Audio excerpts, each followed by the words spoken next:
Hey listeners, it's AZ. Thanks for joining me today for the Fire Rescue Wellness Podcast. Today I sat down with my friend Drew Gonzalez. Drew is a Ph.D. candidate at Texas A&M, and we spoke extensively about the ISSN Position Stand on tactical athlete fueling. Drew was the lead author on that huge undertaking, and so that is a wonderful document, and I'm going to put a link in the show notes so you can download it for yourself. We also talked about some of the other exciting research that he and his colleagues are conducting in their lab down at Texas A&M. Call to action for you today. If you enjoy the podcast, I would appreciate it so much if you would share it with one of your colleagues or someone else in the fire service. I would really appreciate it. And then one quick announcement. My girl Lex is setting up the Fire Rescue Wellness swag store. It's going to be open only for a couple of weeks. It's going to be in the early part of July, so just stay tuned for more information on that. You can order your own Fire Rescue Wellness swag. I hope you enjoy this episode. Thank you for joining me on the Fire Rescue Wellness Podcast. I'm your host, AZ. I find the research and resources and then provide the fire service with the so what, now what, to ensure the health and well-being of every member of our profession. Together, let's thrive. Hello, Fire Rescue Wellness Podcast listeners. It's AZ for another episode of my podcast. Today, I am joined by my friend, Drew Gonzalez. Drew, say hello to the people. What's up, people? What's up, people? Drew is a doctoral candidate at Texas A&M University. Am I correct? Yes, you are. Just pretty recent. I know. It's so exciting. Well, instead of me telling your story, how about we get to those introductory questions? Are you ready? Do you need to warm up? As ready as I can be, you know? I feel like you should do a couple push-ups, a couple jumping jacks, and take a shot of creatine. But we'll wait. Maybe so. Just kidding. Okay. First question. Who is Drew Gonzalez? These are loaded questions already. So I am a PhD candidate at Texas A&M University. I currently study with Dr. Rick Kreider, who is kind of known as one of the creatine gods in the field. And I should be hopefully wrapping up my doctoral degree within the next year or so. I'm kind of a very big yes man to a lot of research and just wanting to make a meaningful impact within this kind of sport nutrition and tactical athletes space. So, well, and I'm already going off script, but I feel like it was 5 minutes ago when Dr. Jamie introduced us, and now you're like, how long was it ago when you started your PhD? It was right in the summer of COVID, which was around when we had got connected that's 3 years ago now. That's pretty crazy to think. And yeah, I've been pushing pretty hard through this program to get to this point where there's actually like a light at the end of the tunnel. Oh my gosh, I feel like you are Scott Forbes Jr., but we'll get to more of that later. Second question. What sets your soul on fire? Ooh. Well, as you know, my significant other, Addie, she is kind of my inspiration to keep going on in this kind of line of work and just kind of keeps me going. She's in med school, absolutely killing it all the time, every day. And her study habits and just the way that she grinds out, it really, really kind of keeps me going. Really my family, and too, just kind of being able to make a meaningful impact. I think I've had great mentors. They've really instilled in me this kind of idea that within this tactical space, we can truly have an impact with our research, and kind of seeing that over the last few years take off, that just all those different things really keep me on track. And I find it incredible the attention that the tactical researchers, fire departments are paying attention. And for 2 decades or longer, they weren't paying attention. So I think it's incredible. I think it's great what you're doing. And thank you. Thank you for your service. Third question. How are you changing the world? Well, I'm still pretty young in it, so it's kind of tough for me to see that just yet, I think. But, I think I've kind of come into this space around a pretty good time. Like you're saying, there's more reception to the work that we are doing. And I will admit I wouldn't say it's made it easier, but it's a little bit, um, I guess, more ideal at timing to get my foot in the door and start to have those conversations. And really, the way I see what I get to do is I'm trying to find ways to protect those who protect us. And I think that that is such a cool thing because keeping those folks safe who risk their lives daily, whether it's first responders or military personnel, we have a good responsibility as exercise scientists and researchers to really kind of impact their lives, and ultimately that keeps us safe to get to do what we get to do as scientists. So I guess that's kind of my small contribution to impacting something while I'm here on this planet. Well, I wouldn't call that small. And also, I want to give you a little shout out and some kudos because the theory, there's the research, and then, of course, there's the application. And sometimes those things are so far removed from one another that the theory never becomes application. And I think what you're doing is sort of bridging that gap. That's kind of a weird thing to say, but I think you're bridging the gap. And I think it's a great opportunity for both you and for the people on the ground, the boots on the ground, if you will. Yeah. So, quick story before we get started. Drew, I think, sometimes forgets that I'm a dumb firefighter and not an academic. And so every once in a while I get these crazy ass texts like, hey, do you want to write XYZ? And I'm like, yes, but, and I have to remind him. But anyway, I think it was close to 2 years ago now, I got one of these first crazy texts, which was, do you want to help write a ISSN position stand on tactical athlete fueling? And of course, my brain went, Drew. And my mouth said yes. So Drew is the lead author on the position stand, which is a big deal. So first off, Drew, why don't you tell my listeners what exactly is a position stand in the first place? Because I think they understand research. I'm sure they get that aspect, but what's a position stand? The mic is yours.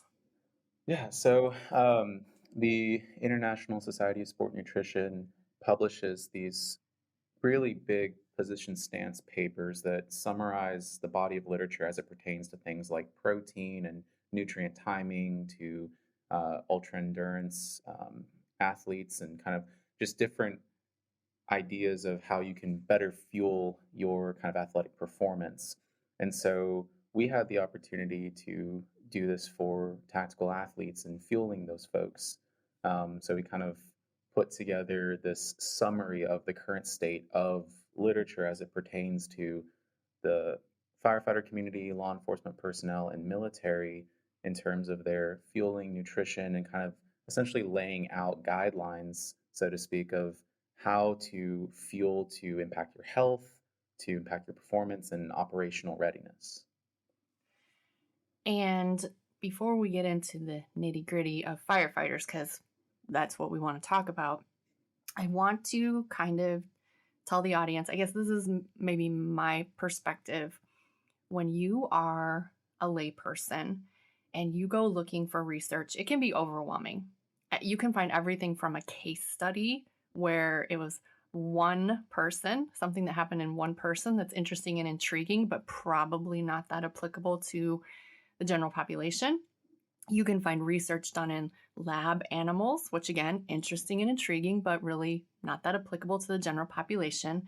And you can find this huge bulk of research that has been done in humans, maybe in our population, maybe not. But these position stands and these review articles sort of summarize all that information, and they give it to the reader in a way that we can actually understand it. So my tips for people who are always asking me for research is look for a review article, look for a position stand, look for a meta-analysis or something like that. Is that the advice that you give too, Drew? Yeah, it definitely streamlines having to go and dive through PubMed or other search engines. It's allowing you to kind of really take away those key spark notes and kind of hopefully having that application of what to do with. And that's what the ISSN does really well with these, is kind of the main key points of each position stance paper summarized in the abstract at the conclusion. And they're easy to find. They're open access articles, so the layperson can search these up, find those key points, and start to find ways of implementing that into their daily life. Amen for open access. Man, Yeah. I don't have an EDU anymore, so getting articles is the worst. But okay, so let's dig into the position stand. And again, it was police, fire, and military, but I'm going to be selfish. We're only going to talk about fire. Let's start first with kind of the down and dirty with what did we determine was sort of the key for total caloric intake? Let's start like at the 30,000 foot view. Right. So I think based off of what we know so far, there's maybe not necessarily this like gold standard um, caloric intake that you should hit. There's not a particular number. It's very much dependent on the context of the maybe your shift, what's going on, your physical activity. It's very personalized. And so we have some general recommendations in there that kind of discuss you might have some similarities to recreational athletes depending on maybe what it is that you're doing, or it might be even similar to elite athletes depending on if you're someone who's taking on a lot of different training volumes in addition to your job. It's very personalized in that sense. So something that we recommend is to have prediction equations of energy expenditure factored into your day to day so you can be more targeted. I think one of the main things to consider is that while we say these are tactical athletes, it's not always that you're fueling for athletic performance like, let's say, a track athlete would, or a football player, or an Ironman athlete would. Now, if you're doing an Ironman and you are in the fire service, that's where you might consider some of these other additional fueling concepts where you have to have more food, but you might not need to have this excess of calories, and that could actually be problematic if you're trying to fuel exactly like an athlete when you're not doing all the athletic stuff. So that's kind of one of the major takeaways that we have in the current state. We do need to do a better job of identifying kind of this energy expenditure prediction or equations to better understand, what is it, what are the actual calories you would need to make up for what you just expended when you go and conduct yourself in a live fire training evolution, or when you're on the fire field, or when you actually go out to a real call. So that's kind of an area that we're gearing up to further investigate into. And one of the other things that we definitely hit on in that paper, and I also spoke with Dr. Joey Antonio in a podcast episode, I believe it was at the end of 2022, but protein is something that's incredibly important for all humans, but it is something that was hit on specifically in the position stand. So give us the wave tops. We don't have to dig too far into the rabbit hole, but just kind of give us the wave tops of the protein recommendations that you came up with. So I think the main thing with protein is that we generally could all use a higher than the RDA value, which is 0.8 grams per kilogram body weight. We can definitely use more than that. And based off of the current body of literature for the active individual and even the athletic populations, it's kind of around 1.4 to 2 grams per kilogram of body weight, which is what we would recommend to the tactical athlete. That's beneficial for lean tissue retention, even promoting lean tissue if you're training. It's beneficial for recovery, beneficial from a health standpoint. So having that extra protein in your diet is certainly very beneficial. And as someone that is recovering from a major surgery, I am really focusing on my protein even more than usual. So keep in mind that your protein needs may vary throughout your career depending upon what's going on in your life. So one of the other topics or subsections that was addressed that I found really interesting and important was the hydration piece of it. And I do believe that many of our first responders, firefighters in particular, are not only acutely dehydrated, but chronically dehydrated. So boil it down for us, Drew. What do we need to be doing regarding our hydration? That's a pretty tough question too to answer. And I know you had just had Dr. Olam and Hussein on for kind of their side of this. I know they've done some good research in this area. We've been trying to get into that space as well too. Um, I think one of the things that people need to be aware of would really be don't just go off of like your thirst. It might be too late at that point. You do want to be very considerate and be proactive. Um, Not overdoing it with just pounding down bottles of water, and you don't have to necessarily carry around the gallon jug. But if there's ways in which you can get in, you know, optimal amounts of water with electrolytes factored in, that's going to be very beneficial as kind of prepping before you go into shift. So you come in hydrated. When you go out in response and throughout your shift, you should also be considerate of trying to get your water intake in, get electrolytes in, especially if you're going and having a lot of water loss when you're donning your PPE. That's something that's going to be really important. And kind of if there's a way to, and I'm not actually sure the best answer to this, but if there's a way to monitor your body weight kind of before and after you do have your shifts, that might be another way to kind of be a little bit more targeted with the water intake. Now, we have some references in the position stance that kind of lay out how much in ounces you might want to consider having to combat a certain amount of body weight loss when you do go out and you're exercising or you're responding to a call. And I think the biggest message here, we've heard it from Maureen Stockline, dietitian, we heard it from Dr. Oldham and Hussein, and now we heard it from you, is that making sure you're starting your shift hydrated and not behind the 8 ball. You want to start at the starting line, not a quarter mile back with your hydration. It is very, very important. The position stand again was quite meaty. There's a lot to it, but I know one of my listeners' favorite sections is going to be supplementation. Now, hear the message. Food first. Focus on your food. Focus on your protein, your fruits and veggies, your good sources of fat. Focus on that first. Then read the portion that talks about supplementation. Drew, what did you summarize in the position stand? Yeah, so there's definitely this kind of notion that, take a food first, but not a food only approach. Not all the time is it easiest to just be completely food only with all the different nutrients that you're going to need.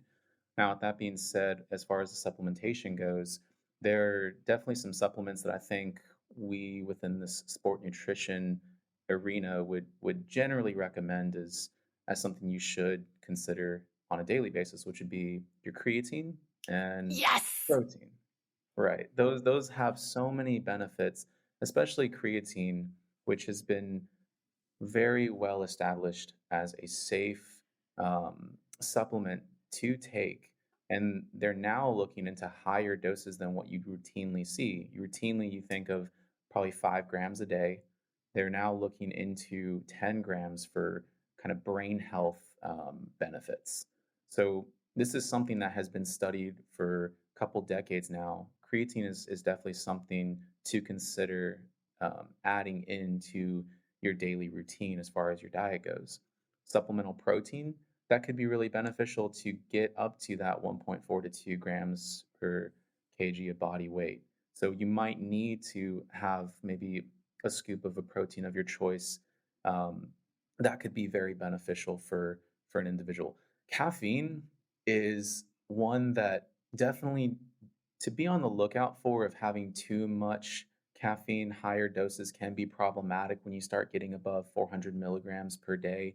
And really, when you do that in very highly concentrated volumes, like think about like an energy drink where there's 300 milligrams in, like, for example, a Bang. And if you were to have that really quickly, and oftentimes you see folks might consume those quicker than, let's say, a hot black coffee. where there's less caffeine in a hot black coffee. You might see a different kind of response in terms of heart rate, blood pressure spikes. So being kind of aware of that, but caffeine can certainly be leveraged from a benefit in terms of health and an ergogenic kind of performance enhancement standpoint. And certainly if you are tired, it could be helpful within the right context, within the best kind of careful practice. That's something that we do talk about in the position stance, is how to kind of weigh the odds of, is this the right way to be consuming these supplements? And there are a couple of others that we do have listed out, like beta alanine, which can be served as a performance benefit or performance booster. Nitrate supplements, beetroot juice, those things that are kind of vasodilators may be helpful in terms of exercise performance. So really the individual who is active, and really hopefully training to be prepared for the line of duty, that those are supplements that could be very beneficial to consider in your arsenal. And I always like to say, give me a caffeinated firefighter any day. They work harder, longer time until exhaustion, psychomotor vigilance is better.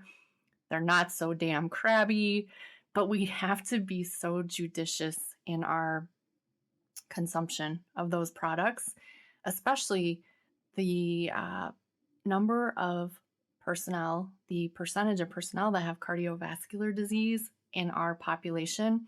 And that's the thing we don't quite yet understand. What is the mixture of cardiovascular disease, structural firefighting, and high doses of caffeine? And my guess is not a great outcome. That's my guess. So we just have to be careful.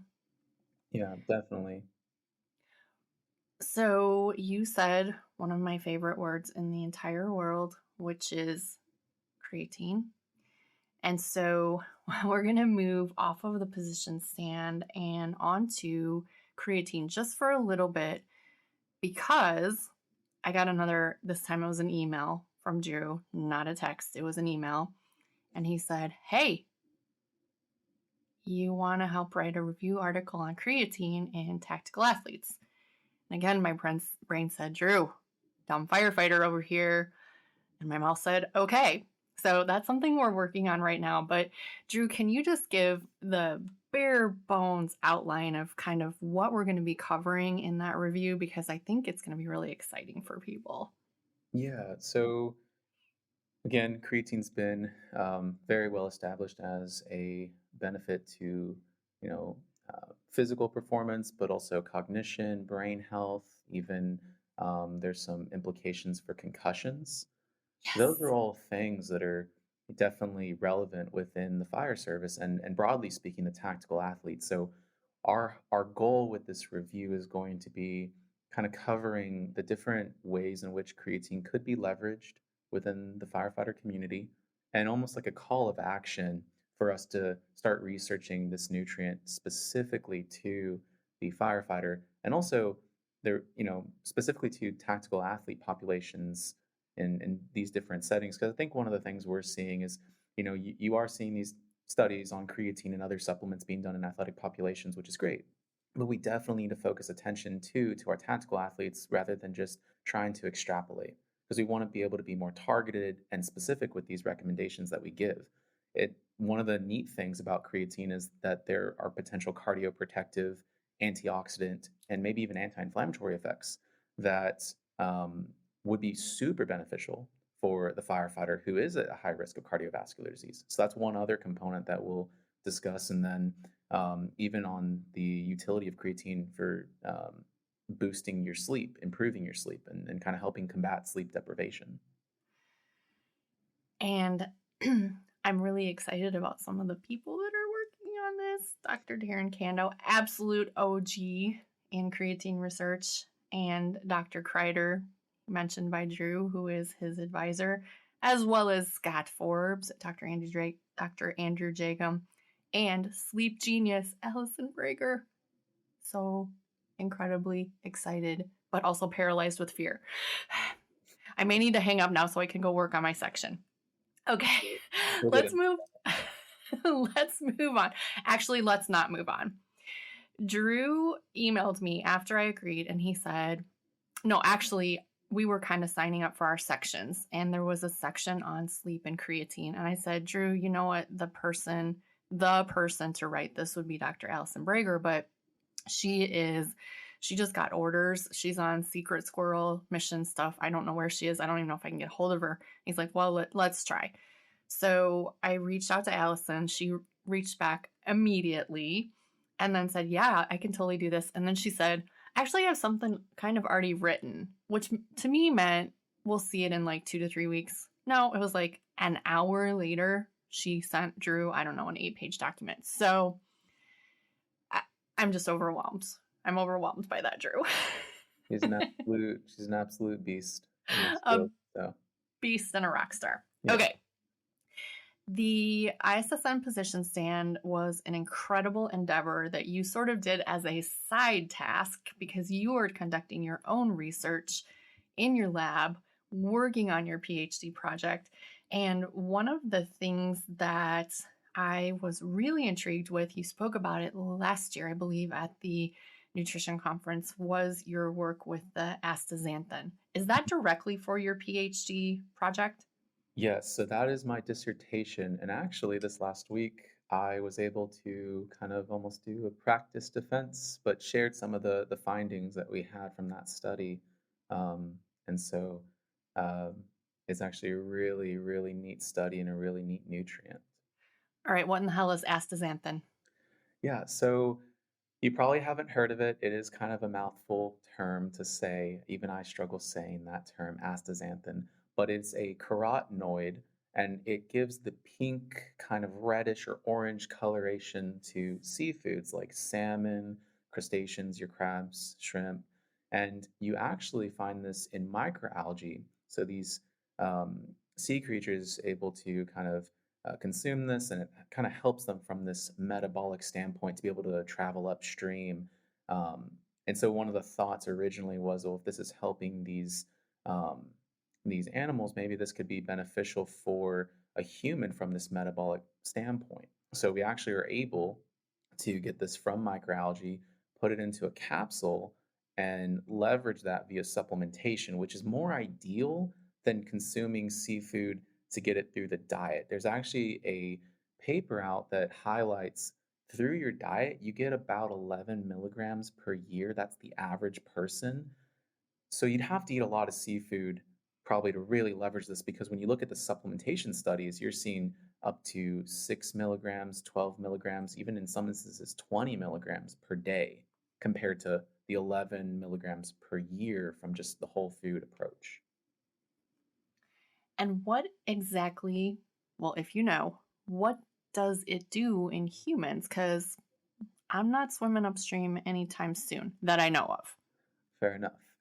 Yeah, so there are a host of benefits that have been shown. So one of the mechanistic things of astaxanthin is that its structure is perfect to kind of lay in the cell's bilayer, kind of spanning the whole membrane of the cell, making it a better gatekeeper to kind of traffic things coming in and out, as well as basically being able to, we say, scavenge the free radicals that are damaging to different cell components.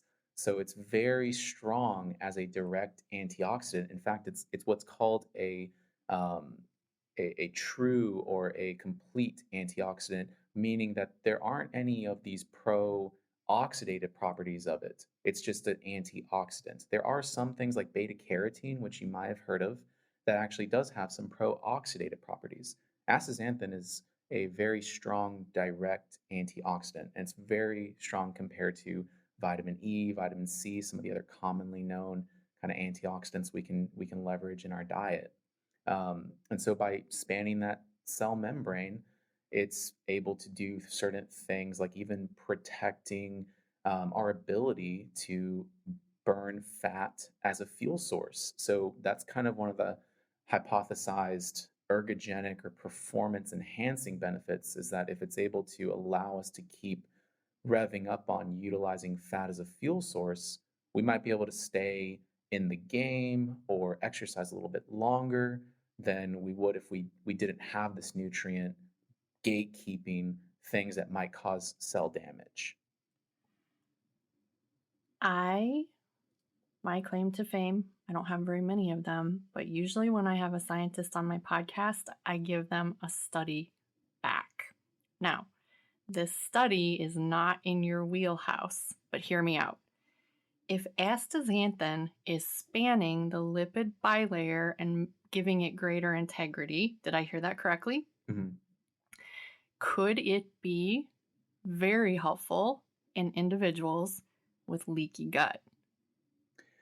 You know, it's funny. We were at ISSN's conference this last week, and there was just a ton of discussion about gut health. And I think that is definitely an area that will start to get ventured into.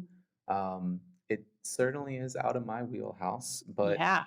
I would definitely be all for kind of looking into this a little bit, just for my own interest as well. But yeah, that's definitely an area that I think is going to start emerging with this line of work. There were a couple of folks. The company that supported our study is Asterial. They provide their product Asterial astaxanthin, and they were at ISSN discussing that with so many different scientists and other collaborators. So I think that's definitely a new area that's probably going to take off in the next couple of years for sure. And I just need a minute to feel sorry for myself because I missed the ISSN conference for the first time in like 8 years because I couldn't travel. We'll Everyone, just give me a moment. Okay, I'm back. we definitely missed you there. So I mean, I got to present virtually. I had 2 1-minute videos. it it worked pretty well. So that was good at least. It's just not the same as being in the room. Yeah. So, are we at a point, Drew, where I should, once I hang up on this call, I should log into my computer and order up some astaxanthin? Are we at that point or not quite yet? I think there is good efficacy to consider using this in your daily routine.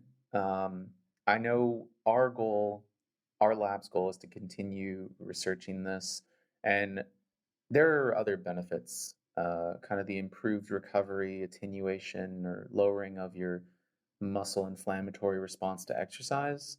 You might be less sore. Those are areas we want to further venture into.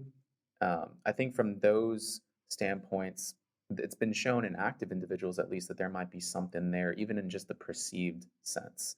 So maybe more, anecdotally, you might take this nutrient and feel like it's helping you in some way, and that's certainly something to take into consideration. It's not a bad idea to maybe consider trying it out. 6 to 12 milligrams, probably 12 milligrams is what I would recommend just based off the current body of literature, and give it a go for, I've seen studies from 4 weeks with some efficacy up to 12 weeks. Um, and we've had our folks here at the Bryan Fire Department who have um, even relayed info post study that they've stayed on this and felt its benefit. Some folks who train more regularly might gain benefit from this so they don't feel as sore when they go into a shift and are able to conduct themselves more I guess, readily on that shift. So I do think there's some efficacy to it. I think we are still trying to find certain benefits from these isolated antioxidants. That's one big area of our research, being these antioxidants could confer benefit from the cardiovascular disease standpoint. So there's some thought that they might also help in terms of blood lipid profiles. So these are things to be on the lookout for from our lab and others that we might be providing more info to the benefits. But I definitely think there's some efficacy behind this. All right, I hear you. And what I always recommend to people is it safe? Is it effective? Is it cost prohibitive? And then how do you feel after taking it as directed? So if anyone decides to start on some astaxanthin, reach out and let us know. Let us know how it works for you. All right, in addition to the astaxanthin, your lab has some interesting research going on with virtual reality. Now, I got a chance to try it at the Women in Fire conference last fall, and for me, it was miserable. I am 52 years old. I did not grow up playing video games. I felt silly because I didn't know how to operate anything, and it was just miserable. But the whole time I was doing it, I said, I totally see the value of this for people that are younger than I am. So tell us about that virtual reality system and its importance in the research that you're doing. Yeah. So I guess a little background to this as well. During my master's degree, my major prof at the time, Dr. Matt McAllister, had just gotten a contact with this facility in San Marcos, Texas, and it's abbreviated as ALERT. It's a kind of response training facility for active shooter scenarios and events. So they bring in SWAT and police and other law enforcement personnel and try to improve these folks' response to different scenarios they might encounter in the real world. And we got brought in as a lab to investigate the physiological stress response, because that's kind of one of the other components of what we do is trying to assess the response to tactical specific stressors to then be more targeted with exercise or nutrition. And so this was back in spring of 2019. We did a couple of studies to one with live actors to kind of get a more real world response of physiological stress. And then we were able to mimic this through VR tech. So we were able to kind of essentially validate that the VR tech is as stressful as as close as you can get scenario with, in our case, was with live actors, professional live actors. And so there are other groups that are doing these VR kind of tech companies that kind of promote VR tech. And so one of them is Flame, and they have VR for the firefighter community. And so we've recently been trying to get funding to investigate the utility of Flame, similar to what we've done with these active shooter scenarios, where we can compare you doing something in a real world scenario versus the VR tech to see if that VR tech really is beneficial. But the idea is that it puts you into this augmented reality where you are able to kind of be tricked, or it feels like that is your reality.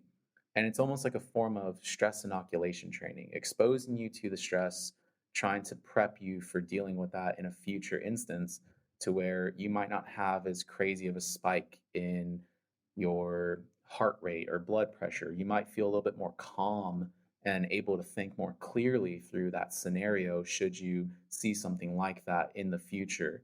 And that's the idea behind this VR tech, is you can practice these environments and it's a little bit more safe and potentially more cost effective if you think you're not, I mean, there's the upfront investment of the tech, which can be expensive, but then you don't have all these other materials that you might have to keep replenishing, like say for burning a building, that could be pretty expensive, having to constantly find the materials to have that simulation going for a burning building. So Flame offers different ways to practice those scenarios in this kind of safe and cost-effective environment.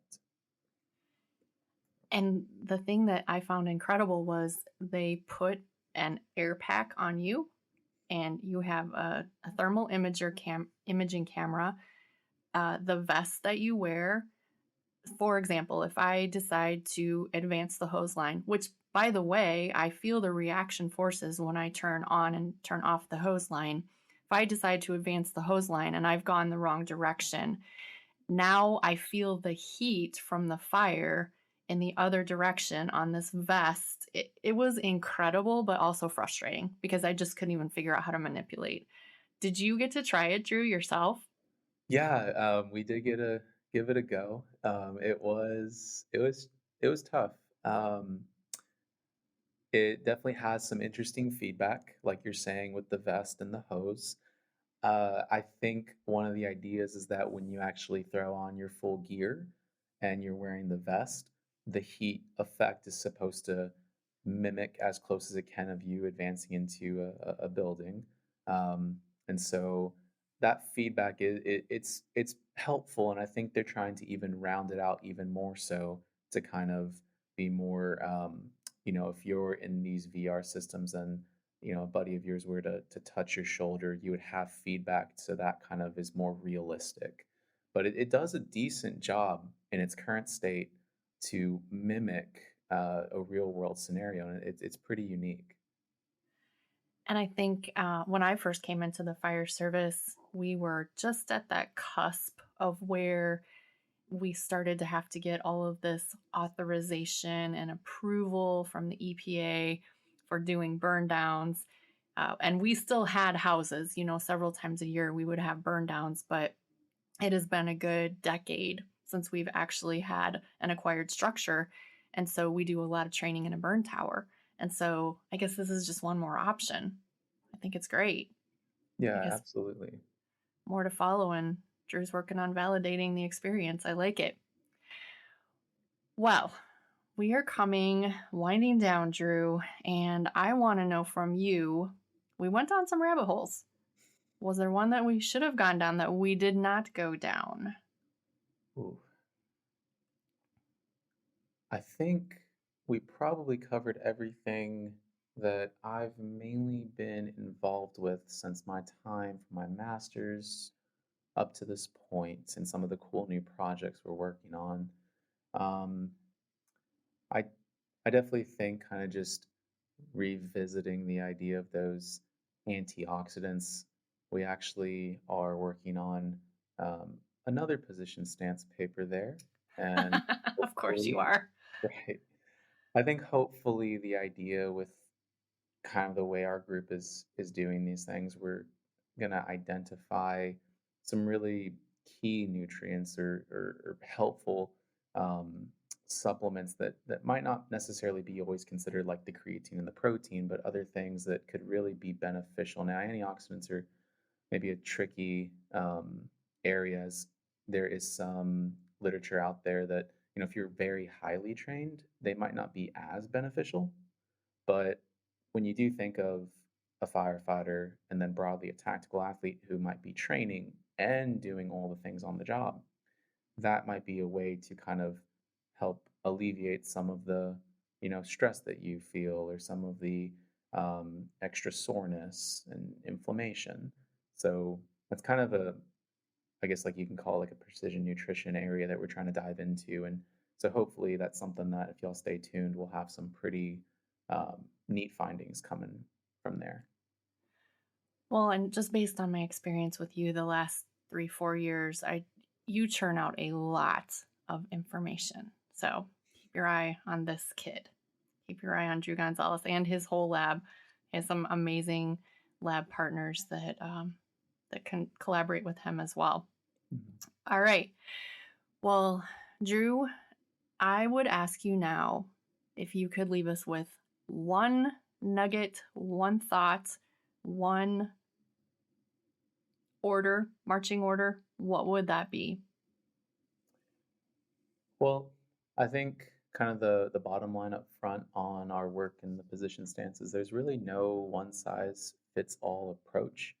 And I think we also didn't mention this, but even with the kind of state of the union strength and conditioning review that we're also working on, um, there's Yes, kind of another thing I got myself into. just too many things roping you in. But I think that's kind of a thing to keep in mind is that there really are, what's that old adage, like different ways to skin a cat? Like there's not just Hmm. one way to do something when it comes to exercise or diet. You want to find something that you can certainly adhere to. And to quote yourself and Jay, meet these folks where they're at. So, I mean, really, wherever you are currently, if there's something that you can try slowly implementing into your diet, whether that be through protein supplementation or whole foods, whether that's creatine or even considering astaxanthin, try things out, see how it works for you, be open to those things, and kind of make these slow approaches in that right direction. But there's no one size fits all approach. There's no one diet. There's no one fad diet that you can follow. We've done stuff with intermittent fasting, the Mediterranean diet, something that's definitely purported to be beneficial. But if that's not for you, that's okay. There's another approach that could work for you. Try to find one that you could adhere to. That's great advice. And I heard two different things there. The first one is pay freaking attention to yourself, pay attention, and then meet yourself where you are. So be reasonable with your expectations, be reasonable with your changes, and implement things slowly. I think that's pretty good, Drew. Well, it has been my extreme pleasure to chat with my friend Drew Gonzalez. I really appreciate your time, and I think with that, we can sign off. It's been AZ and Drew G. You're now Drew G, and we are officially out.